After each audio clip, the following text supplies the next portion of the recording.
John Winthrop welcomes Jerry, the man introduced as his wife Vivian's brother, into both his home and his business. But private loyalties and financial motives soon unsettle the new household arrangement. From September 9th, 1945, comes episode 26 of the sealed book, You Only Die Once. The series was heard on the Mutual Broadcasting System, with Philip Clarke as its host and narrator, under the direction of Jock McGregor. This final broadcast of the series' 26-show run reworks a story first heard on The Mysterious Traveler. Join us now as John and Vivian Winthrop's guest takes his place in their household. We now take you back to the original broadcast.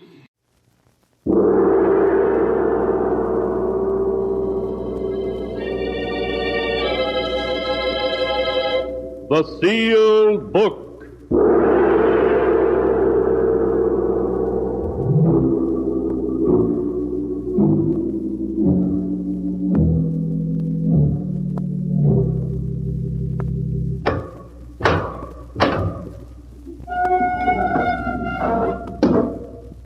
Once again, the keeper of the book has opened the ponderous door to the secret vault, wherein is kept a great sealed book, in which is recorded all the secrets and mysteries of mankind through the ages.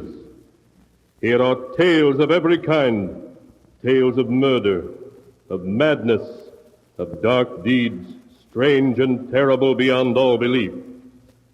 Keeper of the book, I would know what tale we tell this time. Open the great book and let us read. Slowly, the great book opens. One by one, the keeper of the book turns the pages and stops. Ah, the strange story of a man who rose from a watery grave to accuse the living of his murder. A tale titled, You Only Die Once.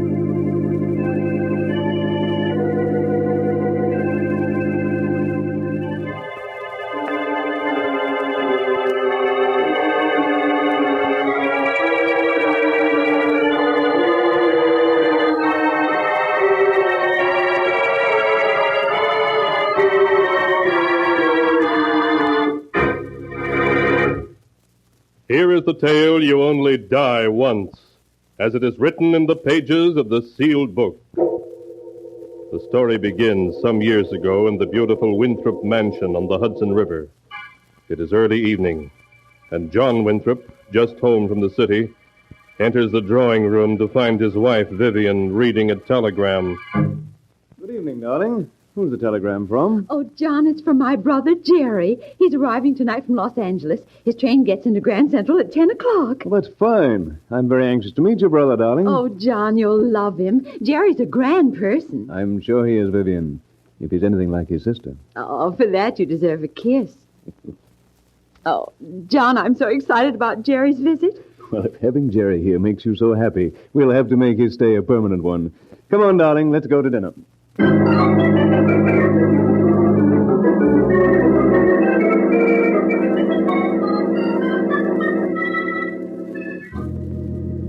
Mr. Norton is here, sir. Hello, Jerry. Come in. I'm John, your brother-in-law. Hello, John. Jerry. Oh, Jerry. Oh, it's so good to see you again. Well, stand back and let me look at the bride. Vivian, I've never seen you looking so beautiful. Now, John, you know why I'm so fond of Jerry. Oh, Jerry, dear. What suddenly made you decide to come east? You said nothing about it in your last letter. Well, you know your brother, always making quick decisions. I gave up my position in Los Angeles to come east. I intend to settle down and find a job in New York. In New York? Mm-hmm. Oh, Jerry, that's wonderful. John, did you hear that? Yes, darling, and I think it's a fine idea. As I recall, Jerry, Vivian said you were an executive. That's right. Well, then, I think I've got your position. You mean you know of an opening? Oh, with whom? Myself. You? Yes. For the past week or so, I've been contemplating hiring an assistant. My doctor told me I was overworking and needed one. Oh, there's nothing seriously wrong with you, I hope. No. Just that my heart acts up a bit now and then when I've been working too hard. Well, what do you say, Jerry? Will you accept the position? All right, John. And I'll do my best to be of real assistance to you. No, you don't know how happy this all makes me. John, do you think Jerry might come here and live with us? I think that's an excellent idea, if Jerry's agreeable. Well, there's nothing I'd rather do, but, well, are you sure I won't be in the way? Oh, Jerry, of course not. John and I would love to have you live with us. Of course we would. All right, then. Thank you both very much. Good. Then it's all settled. Well, I must be off to bed. It's almost midnight, and I promised my doctor I'd be in bed every night by 11. I'll be up shortly, John. Oh, take your time, Vivian. I'm sure you two have a good deal to talk over. Good night, Jerry. Good night, John.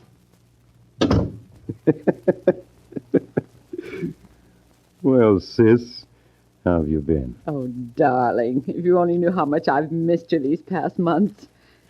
Well, aren't you even going to kiss me? Of course, darling.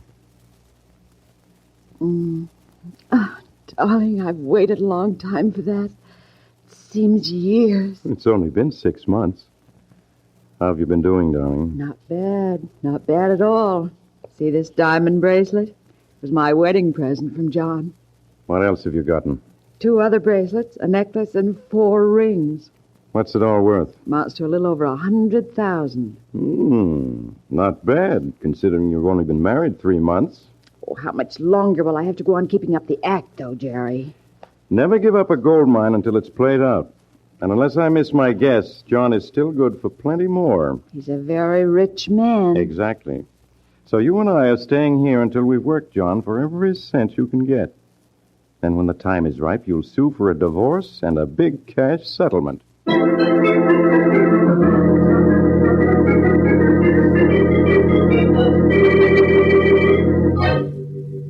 A few months went by. Months in which John Winthrop found himself increasingly happy. Vivian was all that he'd ever dreamed of in a wife. And Jerry, as his business assistant, was invaluable. In his happiness, John lavished gifts on his wife and paid Jerry an exceedingly handsome salary. The three lived in complete harmony until one night late in September. Is that you, Jerry? Yes. How are you, sis? In 7th heaven. Jerry, why didn't you tell me John was leaving for Chicago tomorrow morning? Well, he didn't make up his mind until late this afternoon at the office. Where is he now? He's looking high and low for some papers in a brown envelope. Oh, it must be the Anderson papers he wants. I have them right here in this briefcase. Say, where is he? I'll give them to him. He's up in your room. Up in my room? Yes, when he couldn't find the papers in the study, he went upstairs to see if they were in your desk. In my desk? Yes. Jerry, is anything wrong? I don't know. Let me see. Did I lock my desk this morning before I left for the office, or didn't I? What difference does it make? What difference does it make? Makes all the difference in the world. If he should... You seem to be quite upset, Jerry. Is it because you were afraid I found your desk unlocked? That I might come across these? So, you found them, huh? Yes. What do you have there, John? Merely some newspaper clippings, Vivian. Allow me to read you a couple. The first one is dated 5 years ago, and it's from a New Orleans paper. Underneath a picture of Jerry and you, it reads, Mr. and Mrs. Philip Gordon, arrested for $10,000 jewelry theft at Mardi Gras party. Where did you get that clipping? I found it, along with several others in Jerry's, or should I say Philip's desk. Oh. Allow me to read you another clipping. Mr. and Mrs. Philip Gordon, who pleaded guilty to the $10,000 Mardi Gras jewel theft, were today sentenced to prison by Judge Sawyer. Philip Gordon received a sentence of 3 to 5... I don't want to hear any more. Stop it, you hear? It was very clever of you two to pretend to be brother and sister when actually you were man and wife. No doubt sometime in the future, Vivian was to divorce me and receive a handsome cash settlement. Yes, that's right. We had planned that. But our plans seem to have been spoiled. What do you intend doing? I'm not going to Chicago tomorrow morning. Instead, I'm going to see my attorney and prosecute you both to the full extent of the law. Oh, I wouldn't do that if I were Yes, you. John, think of your reputation and your family name. They'd be dragged in the mud if this ever came out. You wouldn't want to see that happen, would you? You think you can blackmail me into silence, don't you? Well, you're wrong. Come what may, I'm going to see to it that you're both punished. Jerry, he seems ill. Yes, he does, doesn't he? I'm perfectly all right. I think we've said everything that's to be said. I'm through with words now. First thing in the morning, I'm going to see my attorney and have you both exposed. You're going to learn you made a fool of the wrong man.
And now to continue the story, you only die once, as it is written in the sealed book.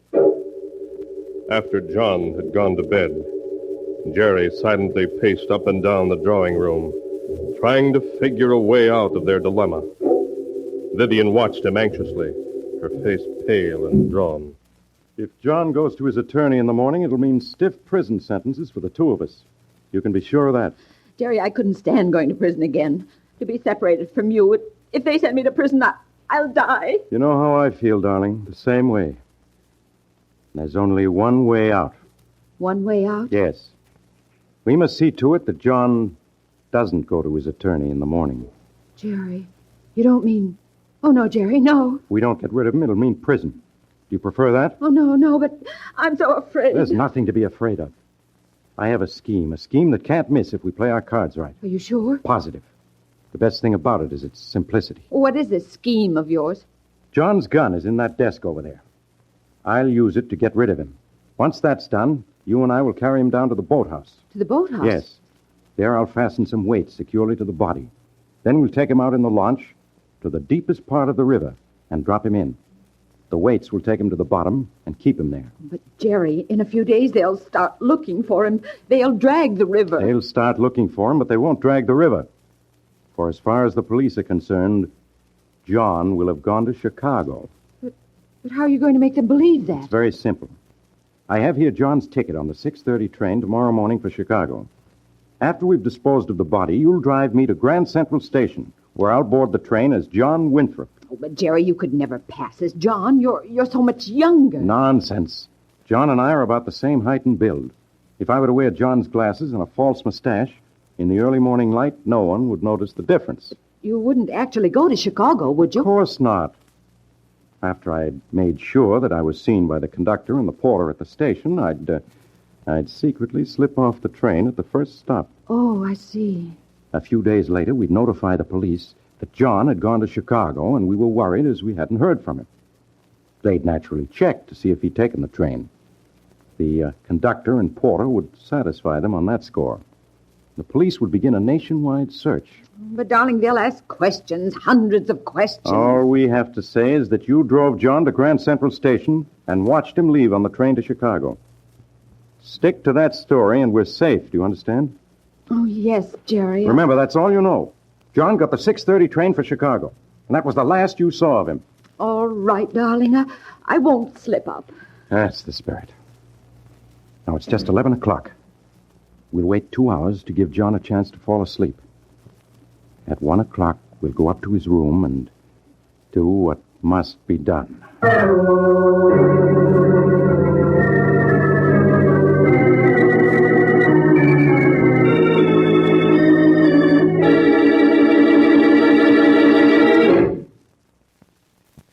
You all set, Vivian? Yes. I'll open the door. Quiet now. He's sound asleep. Yes. Just hold that flashlight steady. Hurry, darling, hurry. Steady, Vivian. Quiet. It's all over. Jerry, is he dead? Yes. He never knew what happened. Why, I'm glad he didn't wake up. I'm so glad he was sound asleep. Now, you pick him up by the feet while I get him under the shoulders. The next stop for John is the boathouse.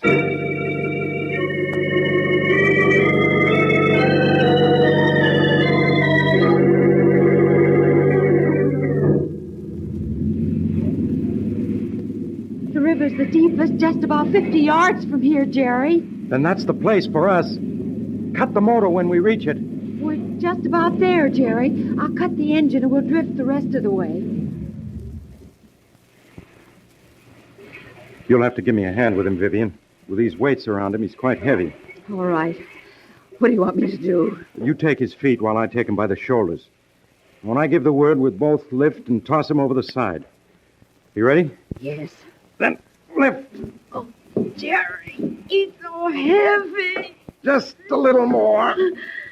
That's it. Now, I'll drop him.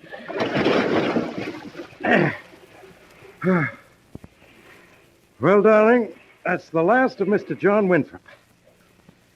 Now we'd better be getting back to shore. There's still quite a bit that remains to be done.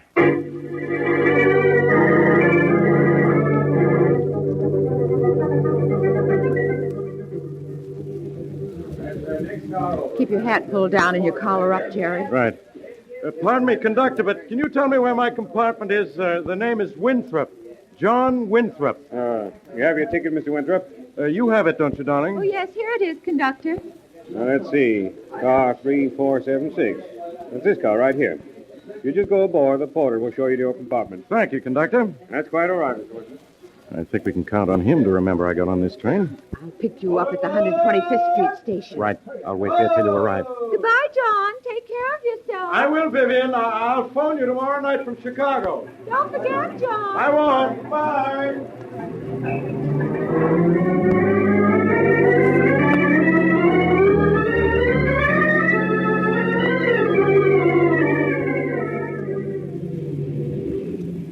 Here I am, Jerry. Come on. Let's get in the car and away from here. All right. Did everything go all right? Perfectly. After the train pulled out of Grand Central, I had the porter show me to my compartment. I told him I hadn't slept for 24 hours, and I didn't want to be disturbed until we reached Chicago. You didn't forget to give him a tip, did you? No. I gave him a $5 tip, just as we'd planned. Don't worry, that porter will remember me. Good. You're certain no one saw you slip off the train just now? Well, I'm positive. I took off my disguise before I left the compartment. Everything's working out just as I planned. Now, all we have to do is sit tight for a few days. Then wire the men in Chicago who had appointments with John. When they tell us that John never kept his appointments, we'll get in touch with the police. And with tears in your eyes, you'll beg the police to find your missing husband.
And now to continue the story. You only die once, as it is written in the sealed book. Following Jerry's plan, 2 days after John's death, Vivian notified the police that her husband was missing. Shortly afterwards, she was called on by Lieutenant Richards of the Missing Persons Bureau. You say, Mrs. Winthrop, the last you saw of your husband was when he boarded the train for Chicago? Yes, Lieutenant. I waved to him as the train pulled out of the station. That was the last time I saw him.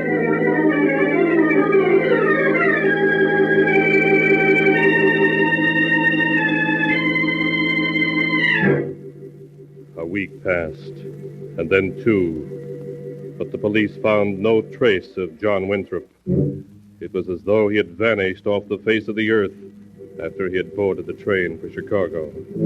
The noted financier was reported seen in half a dozen cities all over the country, but each report turned out to be false. The newspapers played up the strange disappearance of John Winthrop, but after he had been missing a week, the story lost its interest for the public and was quickly forgotten. When 2 weeks had passed, Jerry took Vivian, who was on the verge of a nervous breakdown, away for a rest. Making no secret of their destination, they went to John's mountain lodge, high in the Adirondacks. Would you like a cocktail, Vivian? Yes, Jerry. Oh, darling, isn't it wonderful being up here, just the two of us? It lacks only one thing to be perfect, music. Let there be music and let the wine flow freely. I'll turn on the radio. Here's looking at you, baby. And here's to our good luck. May we always have it. Oh, we're sitting pretty. Someday the police are going to give up looking for John, and then you're going to become a very, very wealthy widow. You really think so, Jerry? Of course. Naturally, it'll take time, but... We interrupt this program to bring you a special news report. At 10:35 this morning, New York Harbor Police found the body of the missing financier, John Winthrop, in the Hudson River off 54th Street. The dead man had been shot in the head, and the police believe he was murdered. They are looking for his wife, Mrs. Vivian Winthrop, and Jerome Norton, her brother, for questioning. For further details, listen in on our regular news period at... Jerry, how could they have found him? How could they? I tied those weights securely, but somehow the body must have slipped out of the ropes and come to the surface. Jerry, what are we going to do? You heard what that announcer said. The police are looking for us. Yes, I know. Once they take our fingerprints, it'll be the end. They'll learn about New Orleans and that we aren't brother and sister. Oh, Jerry, we just can't stay here. We've got to run for it before they catch us. Run? Where can we run to? Oh, I don't know. Mexico, South America, any place. We have my jewels. They're worth over $100,000. Yes, but what good are they? What we need is cash, and all I have with me is $300. We don't dare go to your bank. They'd pick us up immediately. Oh, I'm sure there's some place we'll be able to sell my jewelry. I'll pack my things at once. Vivian, there's no sense in running away. How far do you think we'd get? The police are probably on their way here already. Jerry, what's wrong with you? We've got to run away. There's no other way out. There is another way out, if we're willing to take it. What way is that? The easiest and simplest way out of all troubles, darling. Suicide? Oh, no, Jerry, no. Would you rather go to the chair, or even worse, be sentenced to life imprisonment? Life imprisonment? Oh, no, I couldn't stand that. Don't you see, darling, we have no choice. We're gamblers who played for high stakes and lost. Oh, Jerry, I'm afraid. I'm so afraid. It's better than rotting behind bars for the rest of our lives. Don't you agree with me, darling? I know you're right, Jerry, but I don't want to die. I want to live. So do I, Vivian, but... Do you hear sirens? Jerry, the police. They're here already. Yes. A police car and 2 motorcycle police are coming up the road. They'll be here in a minute or 2. Oh, Jerry, what are we going to do? We have the choice of going back with them and standing trial for murder, or the other. You know what my choice is. How are you going to do it? Poison tablets. I have them here. I've carried them a long time against just such a moment as this. Will we suffer much? No, darling. A moment or 2, then it will be all over. The police are almost here. We haven't much time. All right, Jerry. Now you're being the good loser that I always knew you were. Here's a tablet for you, darling, and 1 for me. Will 1 be enough? Yes, more than enough. Don't be afraid, Vivian. Do it quickly without thinking about it. Here, I'll take mine first. There. Now, you take yours. All right, Jerry. That's it. There. That wasn't so hard, was it? No. Well, darling, they're here. But nothing they can do or say can matter to us anymore. We've beaten them, do you understand? They can't touch us. Yes, Jerry. I'll let them in now. Hello, Lieutenant. Come in, come in. You remember Mrs. Winthrop, don't you? You can stop the acting, Norton, or should I say Gordon. We know who you and Mrs. Winthrop are. Oh, so you've already found out, huh? Yes. We did some fast checking this morning after Winthrop's body was fished out of the harbor. I'm going to have to take you both back to headquarters. I'm afraid you're a little late, Lieutenant. A little late? Yes. You see, a minute or so before you arrived, my wife and I took poison tablets. What? In a very little while, we'll both be well out of your reach. Brogan, get the first aid kit from the squad car. Yes, sir. You're wasting your time, Lieutenant. You're never going to send us to prison for John Winthrop's murder? Murder? We don't want you for Winthrop's murder. You don't want us for John's murder? No, for the simple reason he wasn't murdered. What are you saying? I shot and killed him myself. You only think you did. An autopsy this morning showed that John Winthrop died of heart failure. All you did was put a bullet into a corpse about an hour later. You mean he was already dead? Dead when I shot him? Yes, that's right. Lieutenant, help us. Don't let us... Jerry, I can't breathe. Help me. Lieutenant, don't let us die. Save us. Save us. Don't let us... Lieutenant, get the first aid kit. It's too late, Grogan. You mean they're dead? Yes. The chief only wanted them for questioning, but if ever two people deserved to die, they did. It was murder in their hearts. Yet I'll be doggone if the law would have been able to do anything to them. We couldn't have held them for murder. Yeah, that's right. It would have been hard to make a charge of bigamy stick with Winthrop dead. I guess about the only thing we could have held them for was mutilation and illegal transportation of a corpse. Yes, justice sure has a strange way of working itself out.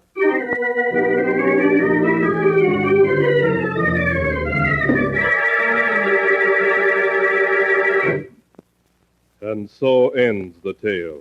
You only die once, as it is written in the sealed book. The uncanny hand of fate reached out for the two who had ruthlessly planned the death of an innocent man and doomed them to die through their own actions.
And now, keeper of the book, before you close the great volume, show us the tale we tell next time. This one. Ah, yes. A weird and magic tale of a strange life and an even stranger death. And of a murder terrible beyond all belief.